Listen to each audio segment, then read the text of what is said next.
Hello students, welcome to English by Duhan sir YouTube channel. So students, today's new class, today's new topic. देखिए students, आज जो हम करेंगे वो आज हम नरेशन का टॉपिक करेंगे। नरेशन का टॉपिक मैं आपको बहुत ही इम्पोर्टेंट पॉइंट्स इसके अंदर करवाऊंगा। बड़े ही महत्वपूर्ण जो पॉइंट्स हैं उनको मैं आपको कराऊंगा, जिनकी मदद से हम इसको अच्छी तरह से लर्न कर सकते हैं। देखिए वाइट बोर्ड का मैंने यूज इसलिए नहीं किया ताकि आपका जो टाइम है वो कम लगे। देखिए जो मेन पॉइंट्स हैं वो मैंने इस बुक्स के अंदर लिखे हुए हैं। इस बुक के अंदर जो नोट्स हैं उनके अंदर मैंने ये लिख रखे हैं। तो स्टूडेंट्स, अब जो मेन पॉइंट्स हैं उन्हीं को हम देखेंगे, उन्हीं की मदद से हम इन चीज़ों को सीखेंगे और मैं कोशिश करूँगा कि आपके लिए ये बेटर हो और बहुत ही ज़्यादा हेल्पफुल हो। स्टूडेंट्स, मेरी हमेशा यही कोशिश रहती है कि मैं किसी चीज़ को बेटर सिखाऊं। जो भी टॉपिक है, जो भी ग्रामर का टॉपिक है या फिर कोई एनीथिंग एल्स कोई और क्लासेस है, उसको मैं बेटर सिखाऊं। ये मेरा हमेशा प्रयत्न रहता है आपको बेटर सिखाने का। तो स्टूडेंट्स, मैंने इसका जो टॉपिक का माध्यम है, जो लर्निंग पॉइंट है, उन चीज़ों को ध्यान रखते हुए जो मेन पॉइंट है वही नोट किए हैं। तो स्टूडेंट्स, ये आपके लिए बहुत ही हेल्पफुल होंगे। ये मेरी उम्मीद है कि ये आपके लिए बहुत ही हेल्पफुल होंगे। और बाद में जो इसकी एक्सरसाइज क्लासेस होंगी वो मैं उनकी जो एक्सरसाइज है उनकी क्लासेस अलग से बनाऊंगा, अलग से वीडियो बनाऊंगा। वो बड़ी ही आपके लिए, चाहे कॉम्पिटिटिव एग्जाम्स है या फिर आपका कोई क्लास के दौरान एग्जाम है, उसके लिए बड़ी ही हेल्पफुल होंगे। तो चलिए स्टूडेंट्स, इन ज़्यादा टाइम वेस्ट न करते हुए इन चीज़ों को हमें लर्न करते हैं, इन चीज़ों को सीखते हैं। तो चलिए स्टूडेंट्स, अब हम इसको स्टार्ट करते हैं। जो हमारा टॉपिक है नरेशन का, इसको डायरेक्ट इनडायरेक्ट भी बोलते हैं। First of all we should have knowledge of narration. What is narration? इसका इंट्रोडक्शन है जो what is the narration. Narration है क्या? नरेशन की डेफिनेशन जो हिंदी में, पहले उसको सुनिए। अगर शब्दों को हम हिंदी में व्याख्यात करें तो इसका अर्थ वर्णन, बयान, कथा, कहानी, किस्सा, जिसे हम इंग्लिश लैंग्वेज में नरेशन कहेंगे। नेक्स्ट देखिए students, opening and beginning. The art of reporting the words of speaker is called narration. अंग्रेजी भाषा के वक्ता की बात को व्यक्त करने के लिए निम्नलिखित दो ढंग है। कौन कौन से हैं वो? चलिए देखते हैं। Direct, indirect narrations. वक्ता के कथन को नरेशन या स्पीच कहा जाता है। किसी भी कथन को दो तरह से व्यक्त किया जा सकता है। फर्स्टली क्या होगा? फर्स्टली होगा हमारा direct speech. After that second point होगा वो हमारा इनडायरेक्ट स्पीच। अब डायरेक्ट स्पीच क्या होता है और इनडायरेक्ट स्पीच क्या होता है? डायरेक्ट स्पीच और डायरेक्ट नरेशन, जब वक्ता के कथन को ज्यों क्या तो व्यक्त किया जाए तो उसे डायरेक्ट नरेशन कहा जाता है। डायरेक्ट नरेशन को इन्वर्टेड कोमाज में बंद किया जाता है। सेकेंड पॉइंट आता है स्टूडेंट्स हमारा इनडायरेक्ट स्पीच और इनडायरेक्ट नरेशन। जब वक्ता के कथन को अपने शब्दों में व्यक्त किया जाए तो उसे इनडायरेक्ट नरेशन कहा जाता है। स्टूडेंट्स, इसको हम बाय एग्जाम्पल के माध्यम से, बाय एग्जाम्पल इसको बड़ा अच्छे तरह से लर्न कर सकते हैं, अंडरस्टैंड कर सकते हैं। हम आगे एग्जाम्पल देखेंगे और उसके माध्यम से हम इसको अच्छी तरह से जानेंगे। तो डायरेक्ट नरेशन क्या हुआ है? जब वक्ता के कथन को ज्यों का त्यों व्यक्त किया जाए। और इनडायरेक्ट स्पीच या इनडायरेक्ट नरेशन क्या हो जाएगा? जब वक्ता के कथन को अपने शब्दों में व्यक्त किया जाए तो उसे इनडायरेक्ट नरेशन कहा जाता है। नेक्स्ट पॉइंट देखिए students, always remember, indirect narration में वक्ता के कथन का आशय नहीं बदलता, केवल कथन का तरीका बदल जाता है। तो कहने का मतलब इसका क्या है? जो इनडायरेक्ट नरेशन में है बात वही रहती है, लेकिन उसका जो क्या है, कथन का तरीका बदल जाता है। उसको डायरेक्ट से इनडायरेक्ट बोल देते हैं। Reporter, reporting verb, reporter speech, verb of reporter speech. देखिए स्टूडेंट्स, अब रिपोर्टर किसी, ये हमारे क्या हैं? ये हमारे जो डायरेक्ट और इनडायरेक्ट बनाने के जो इसके अंदर भूमिका निभाते हैं वो हैं reporter, reporting verb, reporter speech, verb of reporter speech. देखिए रिपोर्टर क्या है? वक्ता को रिपोर्टर कहा जाता है। रिपोर्ट, फर्स्ट पॉइंट हमारा क्या है? जो हमारा रिपोर्टर का है। रिपोर्टर किसे कहा जाता है? रिपोर्टर कहा जाता है वक्ता को। वक्ता को रिपोर्टर कहा जाता है। उसके बाद आता है स्टूडेंट्स रिपोर्टिंग वर्ब। देखिए मैं आपको एक एक पॉइंट खोल के इसके अंदर बताऊंगा। मैंने पहले भी आपको बताया था कि मैं जो अपनी तरफ से पूरी कोशिश करूंगा आपको अच्छी तरह से समझाने के लिए, बारीक से बारीक जो छोटे छोटे पॉइंट होते हैं उनको समझाने के लिए। तो रिपोर्टर होता है स्टूडेंट्स, वक्ता को रिपोर्टर कहा जाता है। रिपोर्टिंग वर्ब, वक्ता द्वारा जिस वर्ब का प्रयोग किया जाता है उसे रिपोर्टिंग वर्ब कहा जाता है। उसके बाद आता है students reported speech, inverted commas के भीतर जो वाक्य रहता है उसे हम रिपोर्टेड स्पीच कहते हैं। Verb of reported speech, reported speech inverted commas के अंदर के वाक्य की वर्ब को वर्ब की रिपोर्टेड स्पीच कहा जाता है। एग्जाम्पल देखिए, इसके माध्यम से आप इसको अच्छी तरह से समझाएंगे। She said to me I am going to Jaipur, उसने मुझसे कहा कि मैं जयपुर जा रहा हूँ। इस वाक्य में शी रिपोर्टर है, सेड रिपोर्टिंग वर्ब है, I am going to Jaipur reported speech है तथा एम गोइंग रिपोर्टेड स्पीच की वर्ब है। तो स्टूडेंट्स यहाँ पर क्या बताया है, जो इन्वर्टेड कोमाज के अंदर होता है वो हमारी क्या हो जाएगी, रिपोर्टेड स्पीच हो जाएगी। तो स्टूडेंट्स ये थे हमारे कुछ रूल्स। चलिए अब आगे जानते हैं और कुछ रूल्स। नेक्स्ट देखिए students, always remember reported speech हमेशा कैपिटल लेटर से शुरू होता है। जो हमारा रिपोर्टेड स्पीच होगा वो हमेशा कैपिटल लेटर से शुरू होगा, शॉर्ट लेटर्स में हम इसको नहीं लिखेंगे और इन्वर्टेड कोमाज में बंद रहता है जो हमारा रिपोर्टेड स्पीच होता है। उसके बाद आता है डायरेक्ट से इनडायरेक्ट में बदलने पर इन्वर्टेड कोमाज हटा दिए जाते हैं भाई। जो हम डायरेक्ट से इनडायरेक्ट में बदलेंगे तब इन्वर्टेड कोमाज को हटा देंगे। तो स्टूडेंट्स नेक्स्ट पॉइंट क्या है, वक्ता के शब्दों का जो कहते हो कहना, इस दशा में वक्ता के शब्दों को इन्वर्टेड कोमाज में रखा जाता है। जैसे Kavita said to me I shall go to the picture today. इस ढंग को डायरेक्ट नरेशन या डायरेक्ट स्पीच कहते हैं। सेकंड पॉइंट देखिए स्टूडेंट्स, देखिए हमने इसमें डायरेक्ट नरेशन किसे कहा जाता है, डायरेक्ट स्पीच क्या होती है उसको हमने यहाँ से जाना है। वक्ता के शब्दों का सारांश अपने शब्दों में कहना, जैसे Kavita told me that she would go to the picture that day. तो स्टूडेंट्स इन दोनों एग्जाम्पल के माध्यम से आप इसको समझिए डायरेक्ट किसे नरेशन क्या होता है और इनडायरेक्ट नरेशन क्या होता है। पहले सेंटेंस में क्या, कविता सेड टू मी, कविता ने मुझसे कहा I shall go to the picture today, कि मैं आज पिक्चर के लिए जाऊंगी, पिक्चर देखने जाऊंगी। तो ये कविता के ही शब्दों में इसको बताया जा रहा है, लेकिन इसको अपने शब्दों में कहेंगे, कविता टोल्ड मी, कविता ने मुझे बताया that she would go to that the picture that day. तो इसको अपने शब्दों में इसने वर्णन किया है, डिस्क्राइब किया इसको। इस ढंग को इनडायरेक्ट नरेशन या इनडायरेक्ट स्पीच कहते हैं। अब हमें पता चल गया कि भाई डायरेक्ट और इनडायरेक्ट किसे कहा जाता है। तो कुछ ये रिमेंबर के पॉइंट है, वक्ता को रिपोर्टर, वक्ता की बात को जिस वर्ब से आरंभ किया जाता है उसे रिपोर्टिंग वर्ब, और वक्ता की जिस बात को दोहराया जाता है उसे रिपोर्टेड स्पीच कहते हैं। अब जानिए, अब रिपोर्टर है जो वो कौन है, कविता है, रिपोर्टिंग वर्ब सेड टू है और reported speech I shall go to the picture that day. तो ये हमारी क्या हो जाएगी, इन्वर्टेड कोमाज के अंदर बंद है। अब देखिए नंबर 2 वाक्य को फिर से देखेंगे हम। इस स्पीकर द्वारा कही गई बात को स्पीच में व्यक्त करने के लिए नीचे दिए गए बदलाव किए गए हैं। रिपोर्टिंग वर्ब सेड टू को टोल्ड बना दिया गया। इन्वर्टेड कोमाज को हटाकर भाई कंजक्शन दैट का यूज किया गया, उसके अंदर जो हमारा कंजक्शन है उसको यूज किया गया है।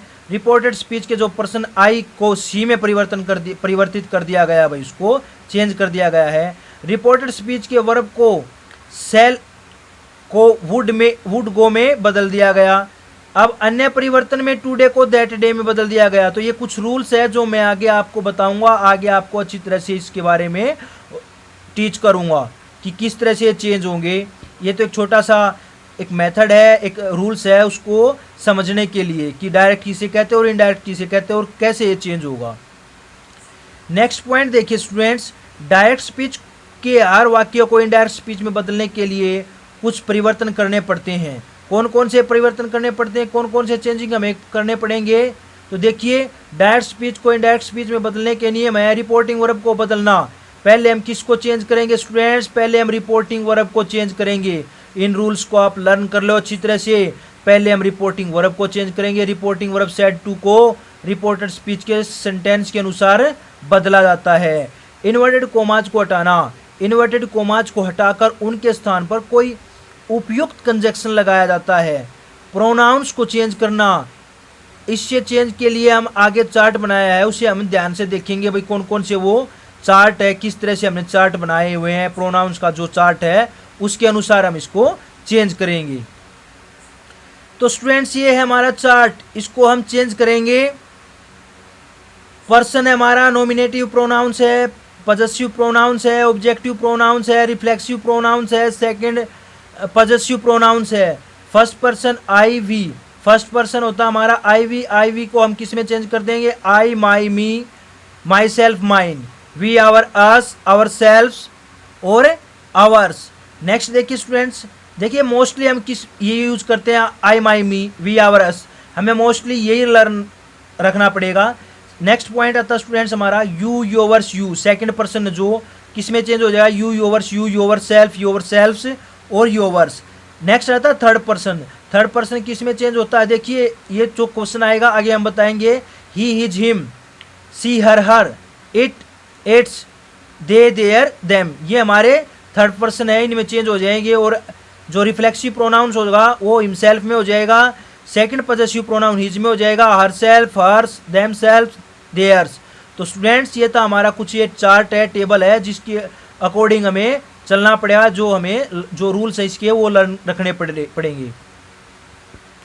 नेक्स्ट देखिए स्टूडेंट्स, यदि हम प्रत्येक कॉलम के प्रोनाउंस को एक परिवार का सदस्य मान लें तो प्रत्येक परिवार के सदस्यों को एक ही दूसरे का स्थान ग्रहण कर सकते हैं, किसी दूसरे परिवार के सदस्य का नहीं। तो इन्होंने क्या कहा है, जैसे हमने वो चार्ट यूज किया है, चार्ट देखा है, उसमें बताया कि भाई अगर हम एक ही परिवार का सदस्य मानेंगे तो उसका स्थान वही ग्रहण करेंगे, दूसरे परिवार का जो सदस्य है वो उसकी तरह ग्रहण नहीं करेंगे, मतलब उसकी जगह पर हम यूज नहीं करेंगे। तो एक बार दोबारा से हम चार्ट देख लेते हैं ताकि इसको अच्छी तरह से समझ लें। ये देखिए स्टूडेंट्स, अगर हमें चेंज करना है तो क्या हो जाएगा? आई, माई, मी। तो आई की जगह पर माई और मी का ही यूज करेंगे, आवर का यूज वहां पर नहीं होगा।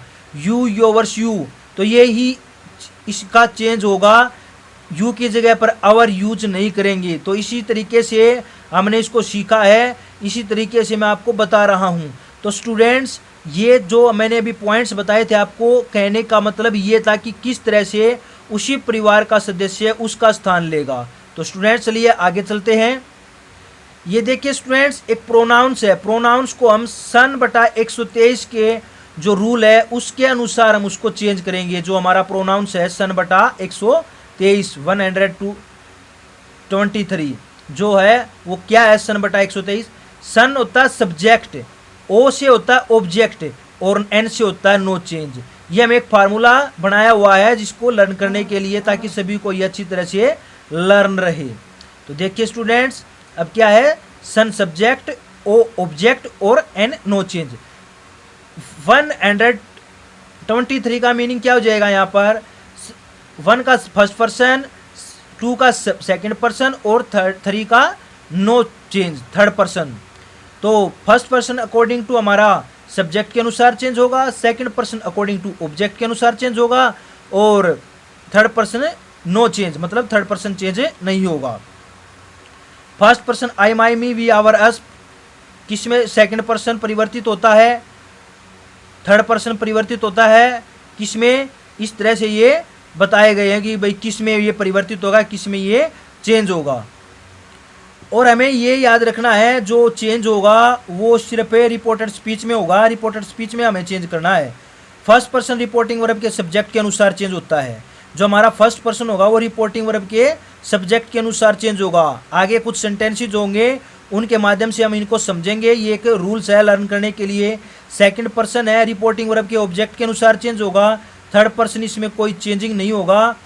और जो पर्सन से बदलाव करते समय हमें यह ध्यान रखने होंगे कि यदि वह पर्सन बहुवचन है तो परिवर्तन बहुवचन के अनुसार होगा। यदि पर्सन पजेसिव केस या पजेसिव प्रोनाउंस में है तो परिवर्तन उसी अनुसार होगा।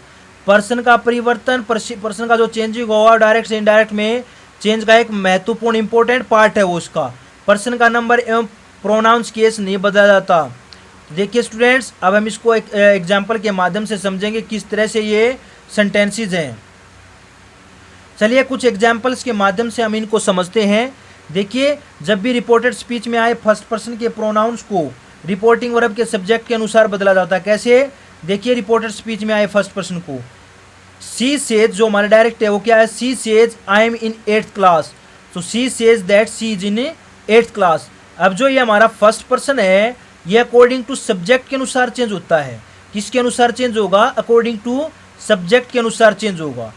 तो इस तरह से हम ये रूल्स हैं उनको फॉलो करेंगे, बट एग्जाम्पल के माध्यम से हम इनको बेटर समझ सकते हैं। बट जो रूल्स हैं पहले हमें वो लर्न करने पड़ेंगे, भाई इसका एक रूल क्या है। कुछ रूल्स और है, चलिए पहले उनको करते हैं, एग्जाम्पल को बाद में समझेंगे। ये तो हमारी जो प्रैक्टिस के लिए होंगे तब ये समझ में आएंगे आपको अच्छी तरह से।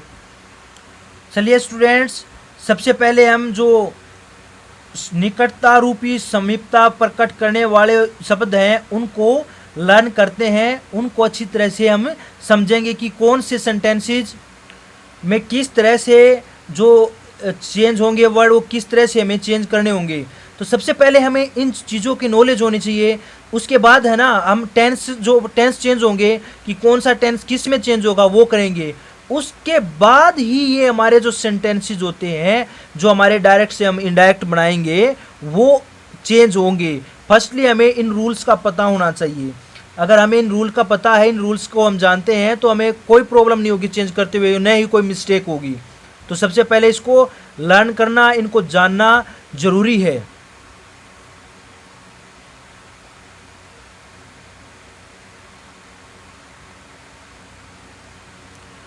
तो चलिए स्टूडेंट्स, हेयर को चेंज किया जाता है देयर में। किस में चेंज करेंगे हम, हेयर को देयर में चेंज करेंगे। ये हमारे समीपता को प्रकट करने के लिए, टाइम और प्लेस को जो नज़दीक की नियरनेस है उनको प्रकट करने के लिए यूज किए जाते हैं। हेयर को बदलेंगे देयर में, नाउ को बदलेंगे देन में, दिस को चेंज करेंगे हम दैट में, दीज को दोज में, टुडे को दैट डे में, टुनाइट को दैट नाइट में, येस्टरडे को चेंज करेंगे दी प्रीवियस डे में। जो हमारे पास्ट के वर्ड होंगे वो हमारे मोस्टली प्रीवियस में चेंज हो जाएंगे। लास्ट नाइट को चेंज करेंगे दी प्रीवियस नाइट में, लास्ट वीक को करेंगे हम दी प्रीवियस वीक में। उसके बाद आता स्टूडेंट्स, लास्ट नाइट चेंज हो जाएगी दी प्रीवियस नाइट में, लास्ट वीक हो जाएगा द प्रीवियस वीक में, टुमारो को हम चेंज करेंगे दी नेक्स्ट डे में, नेक्स्ट वीक को चेंज करेंगे दी फॉलोइंग वीक में, एगो को चेंज कर देंगे बिफोर में, 10 को चेंज करेंगे सो में, हैंस को देंस में, हीदर को दीदर में। तो स्टूडेंट्स इस तरह से हम इनको चेंज करेंगे। उसके बाद आता है कम को चेंज कर देंगे गो में। किस में चेंज कर देंगे, गो में। अब आता है स्टूडेंट्स टेंस को चेंज करना। टेंस को किस तरह से हम चेंज करेंगे, देखिए सिंपल प्रेजेंट टेंस हमारा सिंपल पास्ट में चेंज हो जाएगा। जो हमारे प्रेजेंट के टेंस है वो पास्ट में चेंज हो जाएंगी। किस में चेंज हो जाएंगे, पास्ट में। अकॉर्डिंग टू सीक्वेंस जो क्रम होता है इनका क्रमानुसार ये चेंज हो जाएंगे। जैसे सिंपल प्रेजेंट हो जाएगा सिंपल पास्ट में। तो हमारा नेक्स्ट आता है जो हमारा प्रेजेंट कंटिन्यूस बन जाएगा past continuous. Present perfect tense बन जाएगा past perfect. Present perfect change हो जाएगा हमारा पास्ट परफेक्ट में। उसके बाद आता है स्टूडेंट्स प्रेजेंट परफेक्ट कॉन्टिन्यूस हो जाएगा चेंज हमारा past perfect continuous change tense में। तो प्रेजेंट परफेक्ट कॉन्टिन्यूस हो जाएगा हमारा पास्ट परफेक्ट कॉन्टिन्यूस टेंस में चेंज। सिंपल पास्ट हमारा पास्ट परफेक्ट में चेंज हो जाएगा भाई। एक टेंस को छोड़कर नेक्स्ट में चेंज हो जाएगा। और पास्ट कंटिन्यूस हो जाएगा हमारा पास्ट परफेक्ट कंटिन्यूस टेंस में। पास्ट परफेक्ट कॉन्टिन्यूस टेंस में ये हमारा चेंज हो जाएगा। उसके बाद आता है स्टूडेंट्स हमारा फ्यूचर टेंस विल वुड में चेंज हो जाएगा और सेल हो जाएगा शुड में। किस में हो जाएगा, सेल शुड में और विल वुड में। मॉडल वर्ब्स आती है स्टूडेंट्स हमारी, कैन चेंज हो जाएगा कुड में, कैन होगा कुड में, मे माइट में। किस में हो जाएगा, मे माइट में। तो ये स्टूडेंट्स हमारे रूल्स हैं, इनको लर्न रखने के लिए इनकी हेल्प से हम सेंटेंसेस को जो हमारे डायरेक्ट्स हैं इनडायरेक्ट में चेंज करेंगे तब चेंज होंगे। फर्स्टली हमें we should have knowledge about it, how to change it. तो हमें इसकी नॉलेज होनी चाहिए कि कौन से सेंटेंसेज हैं, कौन से वर्ड है, कौन सा टेंस किस टेंस में चेंज होगा, नियरेस्ट वर्ड है जो वो किस में चेंज होंगे, और कौन सी वर्ब्स हैं किस में चेंज होगी। तो मोस्टली हमें यही जानना था, इन चीज़ों को हमें अच्छी तरह से जानेंगे। चलिए कुछ रूल्स और जानते हैं। तो चलिए स्टूडेंट्स अब हम इसको अच्छी तरह से एग्जाम्पल के माध्यम से समझेंगे किस तरह से ये यूज किए जाते हैं। यहाँ देखिए स्टूडेंट्स, जब हम किसी को के शब्दों को उसी प्रकार कहते हैं तो हमने पहले भी जाना है डायरेक्ट स्पीच कहेंगे। और जो इनडायरेक्ट स्पीच होगा, यदि एक व्यक्ति की बात दूसरा व्यक्ति अपने शब्दों में कहे। डायरेक्ट स्पीच में क्या हो जाएगा, जब हम किसी के शब्दों को उसी प्रकार कहते हैं जैसे कि उस वक्ता ने स्वयं कहा था, इसे इन्वर्टेड कोमाज में लिखा जाता है। इनडायरेक्ट स्पीच में यदि एक व्यक्ति की बात दूसरा व्यक्ति अपने शब्दों में कहे। यहाँ से हमने अच्छी तरह से इसको जाना है, यहाँ से हम इसको अच्छी तरह से समझेंगे कि डायरेक्ट क्या होता है और इनडायरेक्ट क्या होता है। अब देखिए एग्जाम्पल के माध्यम से हम इसको जानते हैं। यहाँ पर ध्यान दे भाई, Shweta said I am busy, तो ये हमारा डायरेक्ट हो गया। Shweta said that she was busy, ये हमारा इनडायरेक्ट हो गया। इसमें तो स्वयं कह दिया उसने, वक्ता ने, और इसमें क्या है, एक व्यक्ति है जो उसने क्या किया, दूसरे व्यक्ति की बात अपने शब्दों में बताई है। अब देखिए, Mohan said to Sohan I help you, ये हमारा एक डायरेक्ट है। मोहन इसमें क्या है, रिपोर्टर है। सेड टू रिपोर्टिंग वर्ब है, Sohan object of reporting verb है, और आई हेल्प यू क्या हो जाएगा, हमारा रिपोर्टेड स्पीच है। अब स्टूडेंट्स, जो सेंटेंसेस हैं वो कितने प्रकार के हैं, आइए उनको जानते हैं और कौन कौन से वो सेंटेंसेस हैं। यहाँ देखिए स्टूडेंट्स, सेंटेंस हमारे 5 टाइप्स के हैं। असर्टिव कथनात्मक वाक्य है, इंटेरोगेटिव प्रश्नवाचक वाक्य है, इम्पेरेटिव होता है आज्ञासूचक वाक्य है, फिर होता है ऑप्टेटिव इच्छाबोधक, एक्सक्लेमेटरी विस्मयादि बोधक। तो स्टूडेंट्स आप यहाँ से इनको अच्छी तरह से समझ भी सकते हैं कि असर्टिव कौन सा होता है, इंटेरोगेटिव सेंटेंस कौन सा होता है, इम्पेरेटिव सेंटेंस कौन सा होता है, ऑप्टेटिव सेंटेंस कौन सा होता है, और एक्सक्लेमेटरी सेंटेंसेज है वो कौन सा है। तो स्टूडेंट्स, जो ये सेंटेंसेज है डायरेक्ट और इनडायरेक्ट में, जो हमारा नरेशन चैप्टर है, ये 5 ही प्रकार का है और 5 ही सेंटेंसेज हम इसमें चेंज करेंगे। तो चलिए स्टूडेंट्स आगे चलते हैं और देखते हैं क्या क्या इसके रूल्स अभी बचे हुए हैं जो हमें लर्न करने हैं। मैंने पहले भी आपको बताया है कि जो जनरल रूल्स है वो उनको 3 भागों में बांटा गया है, change of person, change of tense, change of other part of speech. तो इन्हीं के अंदर हम इसका चेंजिंग करेंगे, इन्हीं के अंदर हम इसका चेंजिंग करेंगे, टेंस चेंज करेंगे। तो स्टूडेंट्स, जो हमारे रिपोर्टेड स्पीच में सब्जेक्ट हैं उनको किस तरह से हम चेंज करेंगे, और change of other part of speech है वो किस तरह से हम चेंज करेंगे।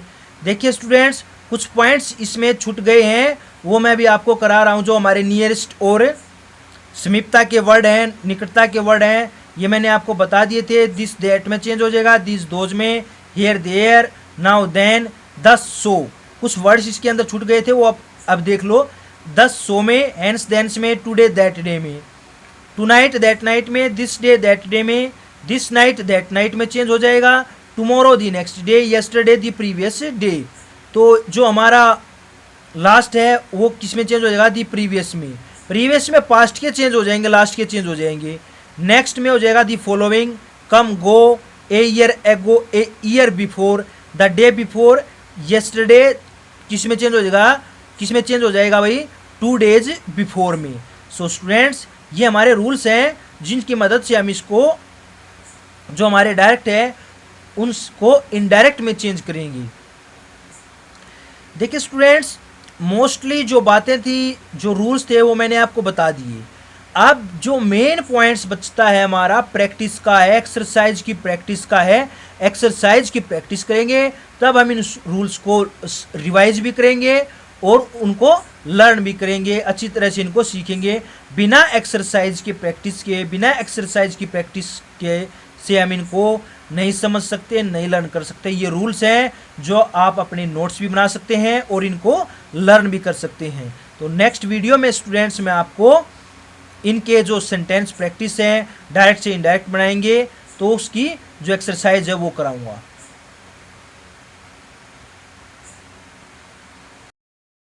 तो स्टूडेंट्स, ये थी आज की हमारी class.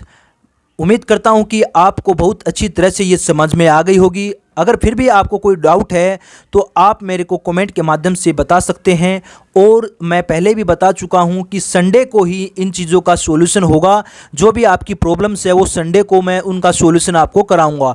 If you have any problems so I will solve on Sunday. So students, अगर आपको कोई समस्या है तो आप उसको कमेंट के माध्यम से मेरे को बता सकते हैं।